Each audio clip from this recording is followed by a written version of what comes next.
tal? Muy buenas noches. Un actor clave en el combate a la delincuencia es la Fiscalía General de la República y diferentes voces en el país constantemente reiteran la necesidad de fortalecer a la Fiscalía, pero hasta ahí queda, en un discurso. Ayer Funde presentó una propuesta en esa vía y esta noche nos acompaña su director ejecutivo Roberto Rubio para profundizar al respecto y también para hablar de las ICIES. Y le pregunto a la Lore y a Checa, buenas noches, ¿ustedes hola, qué? Buenas ¿Fiscalía noches. O CICIES? ¿O las dos? No, yo creo que las dos pueden coexistir siempre y cuando se definan bien el rol de cada una. Lore. Yo quiero esperar a escuchar lo que dice el doctor Rubio. Todavía, la verdad es que todavía no tengo una opinión definida. Me hace falta todavía información para poder decir. Porque hace falta muchísima información acerca de las ICIES. Y de eso vamos a hablar con el doctor Rubio más adelante, pero primero comenzamos con la opinión de Lorena Mendoza.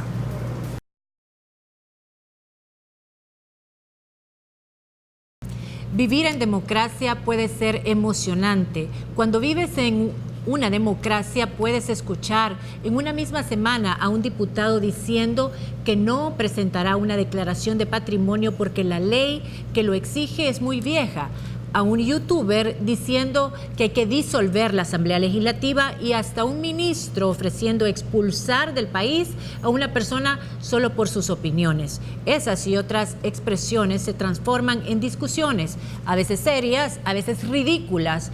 Y si lo tuyo es apasionarte con el debate personal o escribir en una red social, esto no se termina nunca. Y es por este ambiente de libertad de opinión que El Salvador enfrentó y superó tantos conflictos. Pero ni siquiera en un ambiente como este de libertades deberíamos permitirnos opinar sobre una revisión constitucional o una disolución de poderes. Nuestra democracia es aún muy joven para distraerse con esas desviaciones. Ansiedades mal manejadas pueden herir el proceso político. Basta ver lo que pasa hoy en Perú con un Congreso enemigo del Ejecutivo desde hace 3 años, o en Ecuador, ya en estado de sitio. No es lo mismo ser una democracia joven que una democracia torpe. No nos confundamos. Cuando haya dudas sobre el camino a seguir, solo recordemos que nos emocione o no, hay que proteger a las instituciones.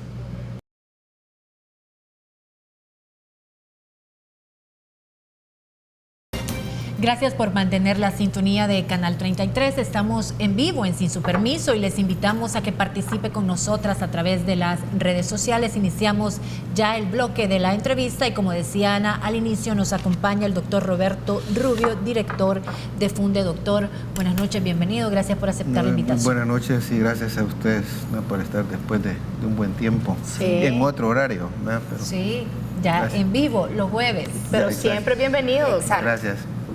Un horario que nos ha ido muy bien, así que invitamos a todos los televidentes para que sigan participando en las redes sociales.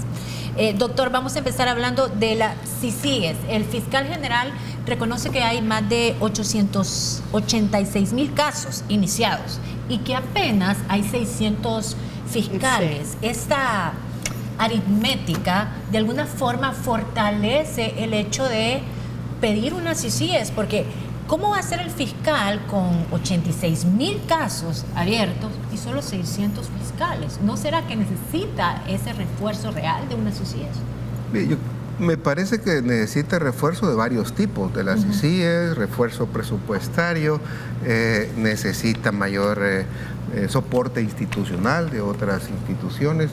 Es decir, hay varias carencias de la Fiscalía que es importante tomar en cuenta, donde las ICIES o el apoyo internacional es fundamental.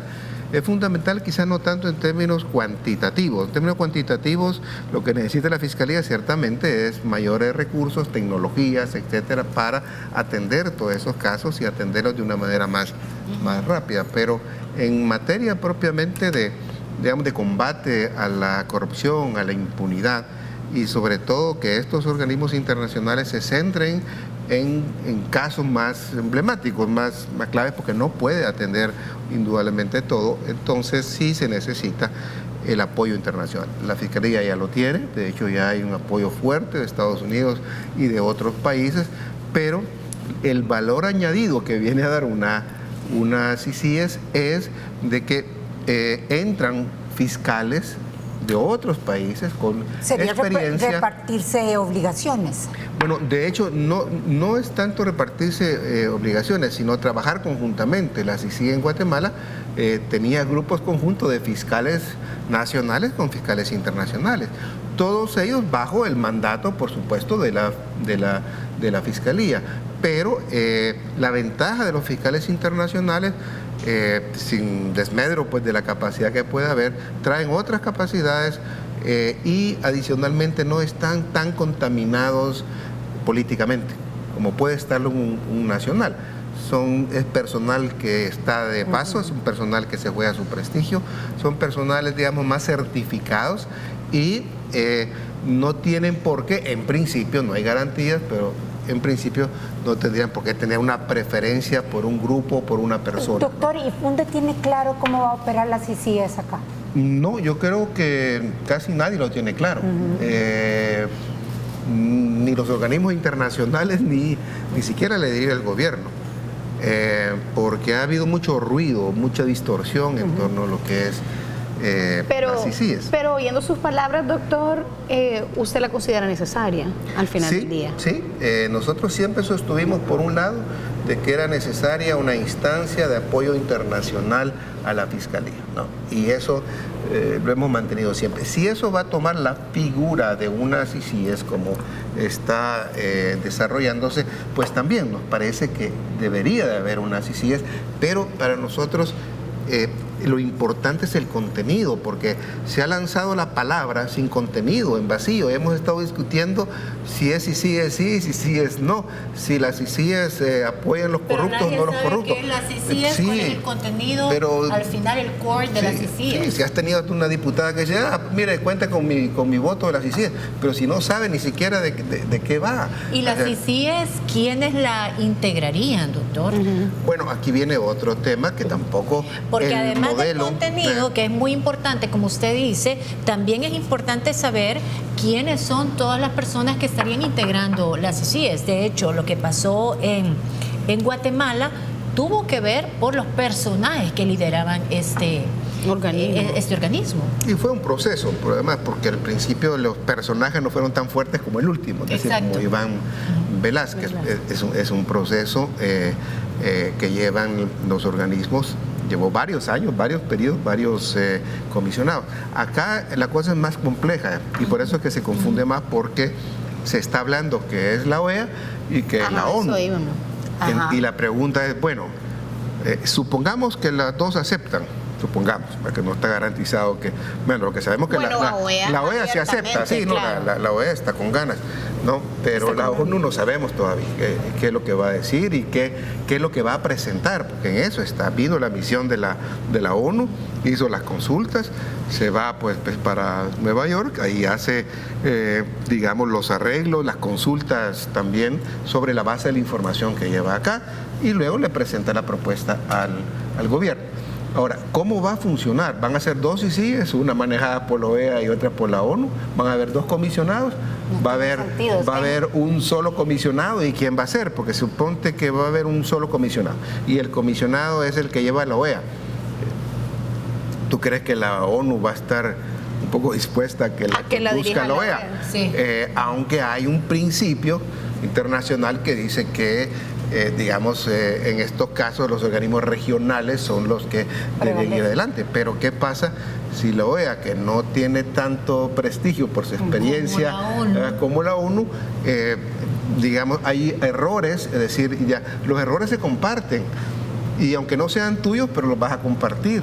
Sí. ¿Y qué resulta si de repente la OEA no funciona adecuadamente, está demasiado sometida a las dinámicas del gobierno, a las directrices del gobierno, y entonces la falta de legitimidad de ese organismo va a caer en los dos, entonces, aunque la ONU no lo quiera, doctor, así. Lo que tenemos ahorita confirmado es que hay dos organismos, que es la OEA y la ONU, que podrían integrar las CICIES. Exacto. Perfiles de quiénes van a ser y quién va a llevar la batuta de esto, no tenemos. No se sabe, eso entiendo que Pero se ha nombrado un representante actualmente de las CICIES en el país. Sí, pero no. Él es la persona, el nexo.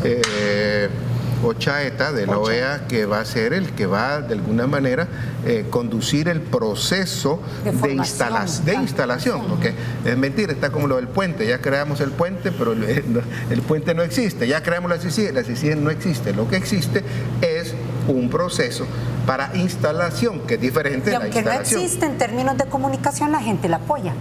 Sí, es que la gente apoya, pero no es que tanto apoya a las CICIES. Lo que la gente quiere, y la popularidad de las CICIES, es porque en este país ha habido tanta corrupción que las CICIES ha tenido éxito en Guatemala, ha visto presos a expresidentes, a vicepresidenta, ha visto presos a cientos de personas, hasta empresarios, y entonces dice, bueno, necesitamos algo de esto al fin para que termine con la corrupción. Es el deseo de la gente de terminar con la corrupción lo que está detrás de las CICIES, ¿no? Doctor, estaba leyendo unos comentarios, pero doctor, si la gente tiene la percepción de que las CICIES vendría a ser como fue en Guatemala, es porque la gente no está creyendo en la fiscalía, a pesar de que la fiscalía, bueno, que la anterior fiscalía metió preso a un presidente y pues parece que negoció el actual con un exministro que en lugar de ir a la cárcel va preso para su casa, pero hay una percepción de la ciudadanía que no termina de comprar el combate a la delincuencia que vende la fiscalía. Bueno, ayer en el foro que tuvimos, una persona que estuvo cerca de la CICIG en Guatemala y de la Fiscalía, Arturo Aguilar, mencionaba que este día o mañana sale una encuesta sobre la percepción que tiene la población de estas instituciones. La policía, por cierto, parecía en primer lugar de las más poco creíbles, ¿no? Y solo mencionó, no porque no ha salido la encuesta, pero solo mencionó de que también la percepción de la Fiscalía no es tan buena. ¿La percepción de? De la Fiscalía. No es tan buena. O sea, la reputación no es tan... Sí, la Fiscalía tiene un problema de credibilidad por varias razones. Claro. Es que también hay que hacer justicia. Yo creo que es el sistema de justicia el que tiene poca credibilidad. Porque acuérdate, para que las cosas funcionen tiene que haber una cadena entre lo que es la policía, la Fiscalía y los jueces. Pero muchas veces es culpa de los jueces. O sea, a veces es culpa de la policía que no presenta o contamina el caso. Y ya le llega a la Fiscalía y la Fiscalía no puede hacer mayor cosa. Después, la Fiscalía puede hacer bien las cosas, pero se la pasa al juez. Y ahí en el juez vienen y hacen una serie de, por amenazas, por soborno, por falta de capacidad, se caen los casos. Pero casi toda la culpa se le cae en la Fiscalía. Y no es así. Eso no quiere decir que también la Fiscalía tiene sus propias deficiencias. Y como digo, que hay que hacer justicia en el sentido de que la Fiscalía, antes de Douglas Meléndez, la credibilidad que tenía la Fiscalía, la confianza que había, era muchísimo más bajo.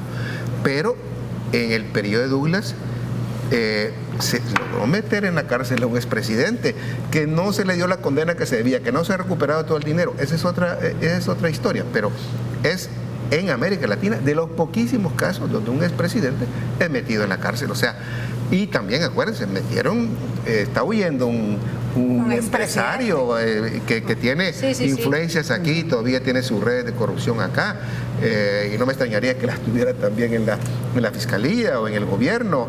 Es una persona con mucho peso, y esa persona, bueno, fue perseguida. Estaba un expresidente Funes fuera. O sea, hubieron avances y hemos visto que este fiscal ha continuado, al menos ha agarrado muchos de los casos que venían y algunos nuevos, bueno, recientemente de Figueroa, ¿no? Eso está haciendo que haya un poco más de confianza, pero también fijémonos en el sistema de justicia, fijémonos en la sección de probidad, en la Corte Suprema de Justicia, en los jueces. Que en el caso de Figueroa llama la atención que el requerimiento fue presentado súper rápido, inmediatamente arresto domiciliario, ¿verdad? Eso... Bueno, y ahí es donde digo, no depende ya de la Fiscalía, porque eso fue el juez el que determinó eso, el que determina la fianza, el que determina si hay mérito o no hay mérito, si se va a su casa o a la cárcel. ya no depende. Eso no es tema de la Fiscalía, estamos claros. Es en buena parte tema de la Fiscalía también. Pero la Fiscalía seguramente es parte de una negociación entre las partes. No, que ahí la Fiscalía depende, porque si la Fiscalía presenta un caso sólido, se le hace difícil al juez decir, mire, le vamos a dar una poca fianza y se va a ir a su casa. Pero si el juez puede hacerlo independientemente si tiene pruebas sólidas de la Fiscalía o no. Pero no se va a arriesgar tampoco un juez tan fácilmente si no tiene, si la prueba es muy contundente. Si, por ejemplo, la Fiscalía demuestra que este señor tiene capacidad para huir del país y es muy sólida, como lo quiso hacer con Enrique Raiz, pero el juez determinó que no, que ellos no hay peligro de fuga. Y acuérdense que hubo un intento pues de la Fiscalía de poner en la cárcel a este señor, pero vino el juez y dijo que él no tenía, a pesar de que tenía pasaporte suizo y recursos para eso. Le requirieron el salvadoreño, pero no el suizo, entiendo yo. Pero ahí es donde vienen, digo, las fallas de los jueces. Me están pidiendo una pausa comercial, vamos a este corte, ya regresamos con esta interesante entrevista.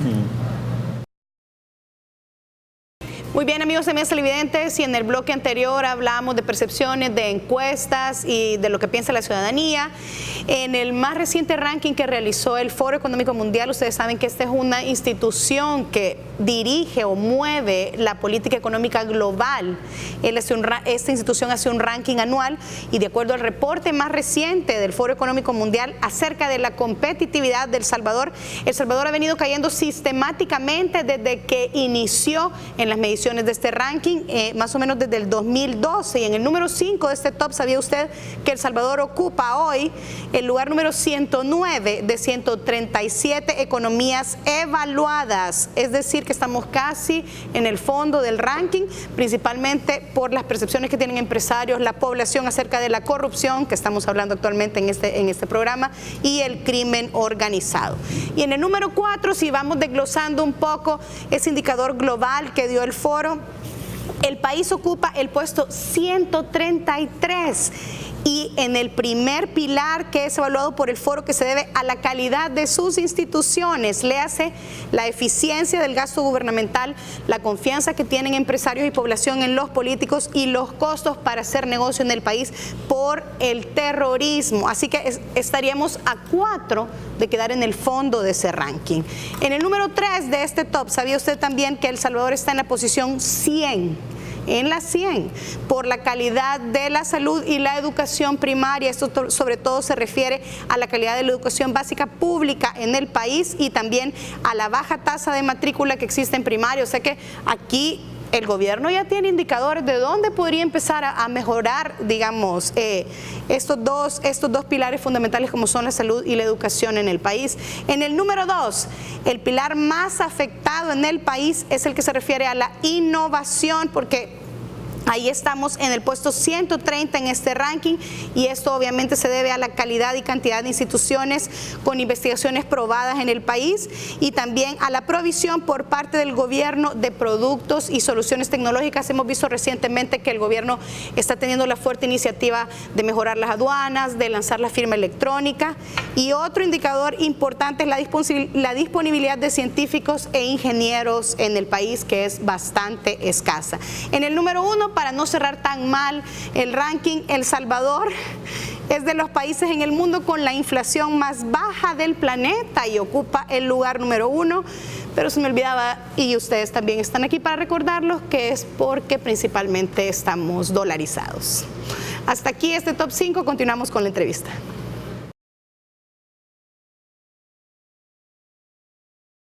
Continuamos, doctor. Ayer ustedes tuvieron un evento donde presentaron varias propuestas encaminadas a fortalecer la Fiscalía.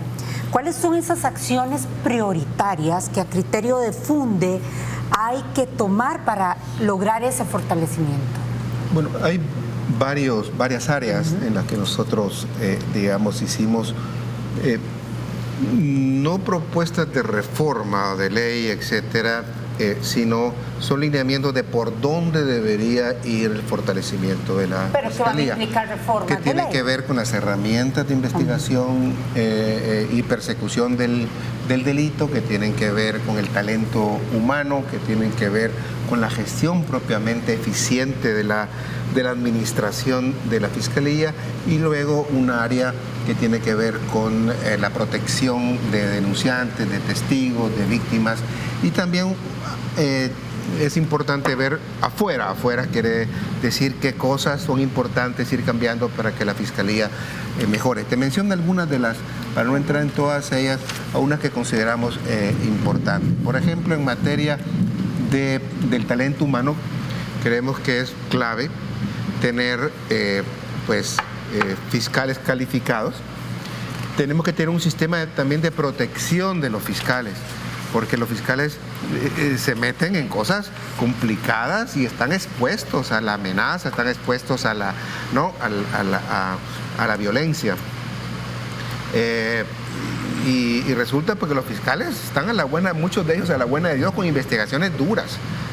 Luego necesitamos también al mismo tiempo, así como pues hay que mejorar la calidad, hay que mejorar los recursos para los fiscales, un sistema de certificación, que eso es importante. Ojo, en otros países existe, es decir, tú para ser fiscal vas a pasar unas pruebas, desde el detector de mentiras, y cada cierto tiempo te están chequeando para ver si tú pasas, porque si alguien recibió un soborno, te preguntan, ¿y usted recibió un soborno en estos días? Pues ahí te pueden detectar, y esos son esquemas que utilizan en el FBI, en otras partes, que te están constantemente certificando. Eso tiene que ver con talento humano. Pero no tenemos fiscales calificados. Sí, pero es decir, lo que necesitas, puedes tener un fiscal calificado, pero necesitas también un fiscal certificado, porque puede ser muy bueno, pero puede ser bueno para hacer trampa. Lo que pasa, doctor, es que la percepción de la ciudadanía es que los casos se le caen a la Fiscalía. Sí, o sea, exacto, los casos emblemáticos, y eso lo decían aquí en el Facebook, que los casos más difíciles, más emblemáticos se le caen, y que por eso es que le surgen las CICIG. O que hace unas negociaciones debajo. Entonces... sí, hay deficiencias definitivamente, y por eso que se requiere fortalecer la Fiscalía. Cuando hablamos de fortalecer, quiere decir justamente en términos cuantitativos y en términos cualitativos. En términos cuantitativos, muchas de estas cosas, tú lo mencionabas, Ana, de que atender los casos, que son miles, no me acuerdo cuánto la cifra que dio el fiscal. 86, más de 86,000, dijo el fiscal ayer. Y entonces la mora que tiene la Fiscalía es enorme, porque los fiscales, aunque quisieran, no dan abasto. Eso tiene que ver, por un lado, ciertamente con recursos. Guatemala tiene casi más de 3 veces el presupuesto, claro, atiende más, pero somos países con una intensidad de delitos, de incumplimiento de la ley, que va, y la Fiscalía no crean que solo atiende corrupción o atiende crimen, atiende violencia familiar, atiende pleitos, demandas ciudadanas por determinadas cosas, o sea, delitos que pueden ser menores hasta... y no estoy defendiendo, como digo, a la Fiscalía, porque hay también que tener un ojo crítico hacia ella, pero necesitan más recursos humanos. Doctor, usted menciona cómo están expuestos los fiscales, el personal, a posibles venganzas. Nosotros hace 3, 4 programas tuvimos aquí a la abogada del caso Corruptela, y uno de los argumentos de defensa que ellos tienen es cómo coaccionaron a esos fiscales y a ese personal administrativo a adjudicarse delitos que ellos realmente no cometieron. Y prueba de eso es que están en un proceso judicial. Entonces, ¿hasta dónde no solo es blindar al fiscal, sino administrativamente depurar la Fiscalía?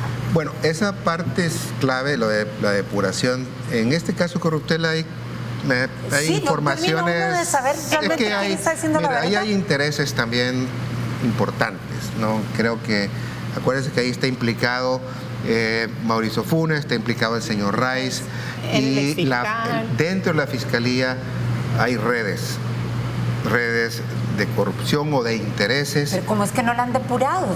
Si las hay, que detectarlas no es fácil. Pero la Fiscalía, doctor, no se supone que tiene que investigar. Pero acuérdate que lo hizo. Si lo hizo con Luis Martínez, se desmontó una red de corrupción. Pero cuando Luis Martínez ya había salido de ser fiscal. Pues claro, pero Luis Martínez no lo iba a hacer porque él era parte de la red de corrupción.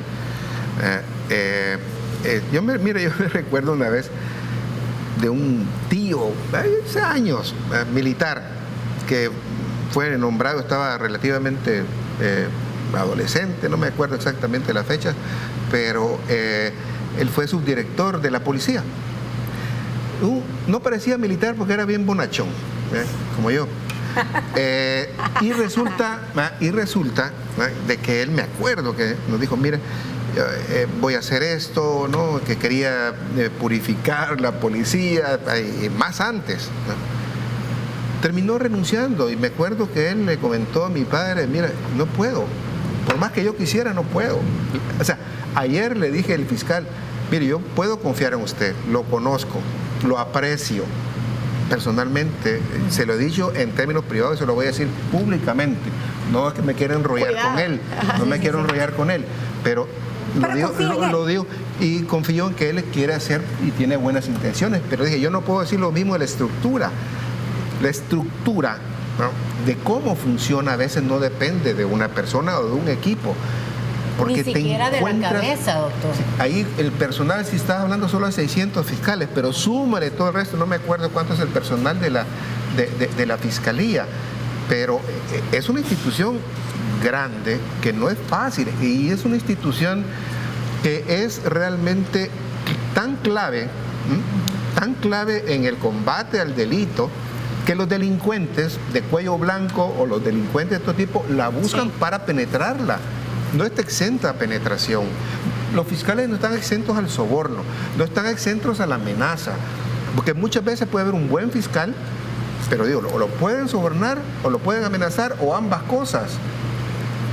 Tengo que ir a otra pausa comercial y ya regresamos con el último bloque de la entrevista. Ya volvemos.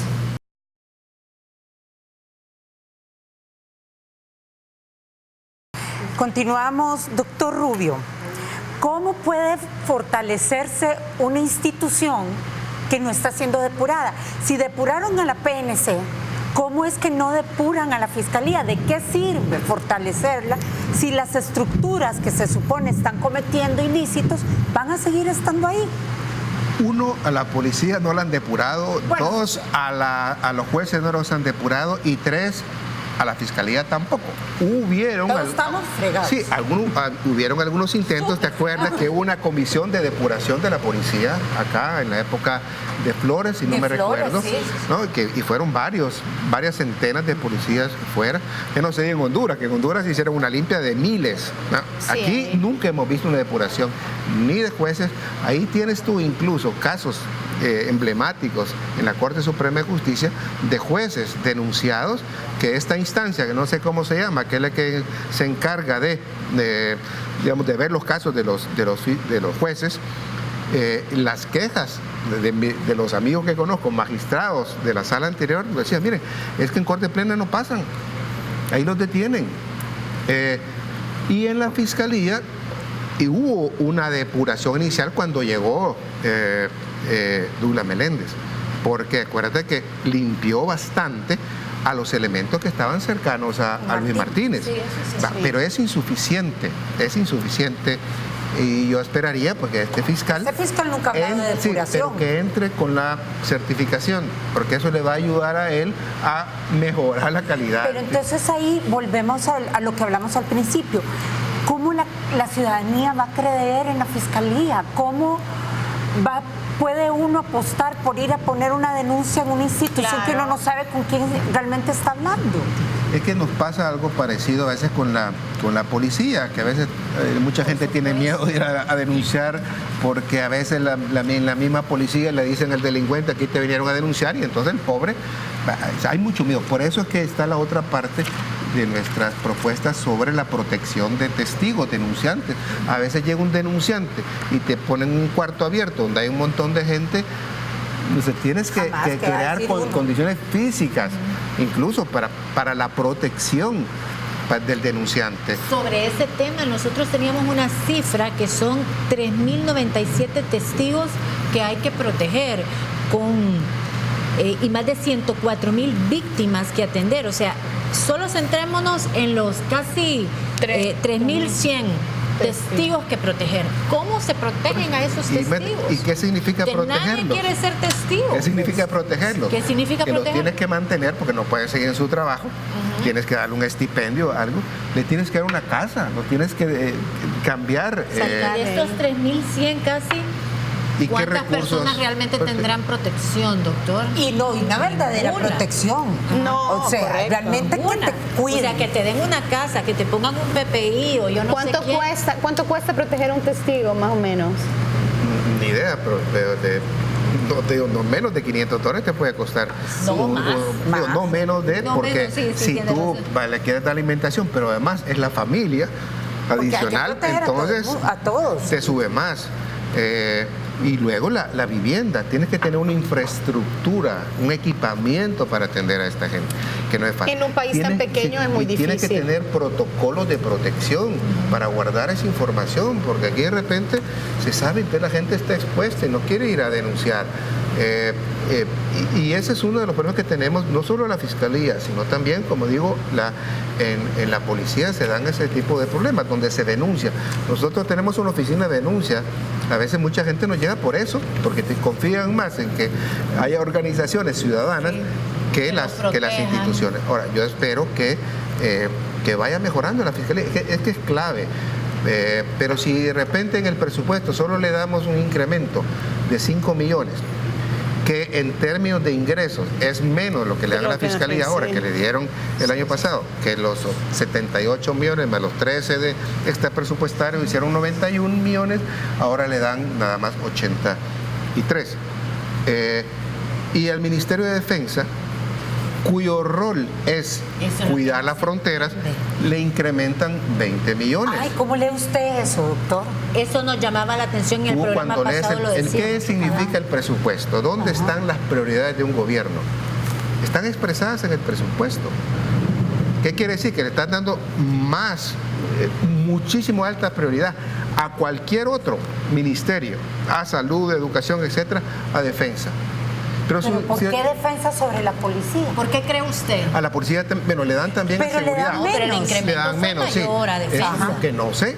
Y nosotros hemos preguntado incluso para ver en el tema de gastos reservados cuánto va a inteligencia y a gastos reservados de la policía y de defensa.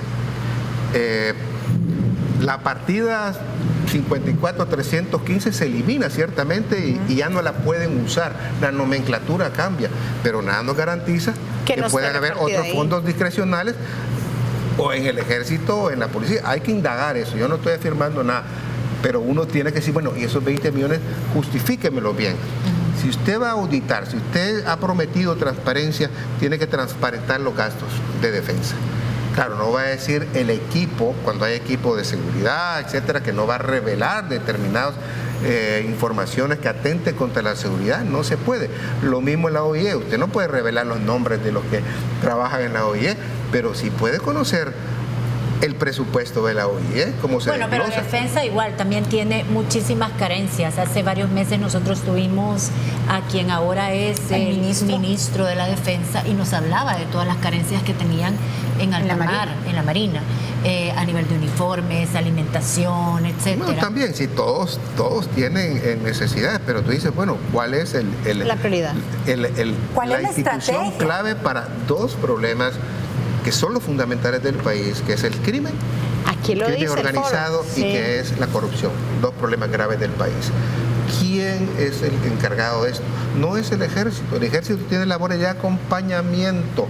Por cierto, ya se hizo casi algo regular porque el ejército no debería tener ninguna labor de seguridad interna, pero bueno, se la han dado y ahí está corriendo, pero en estricto sentido es la fiscalía. El ejército no anda investigando, a menos que tengan un organismo de inteligencia que anda haciendo otras investigaciones, pero son investigaciones que tienen que ver con la seguridad nacional, no tienen que ver con cuestiones internas.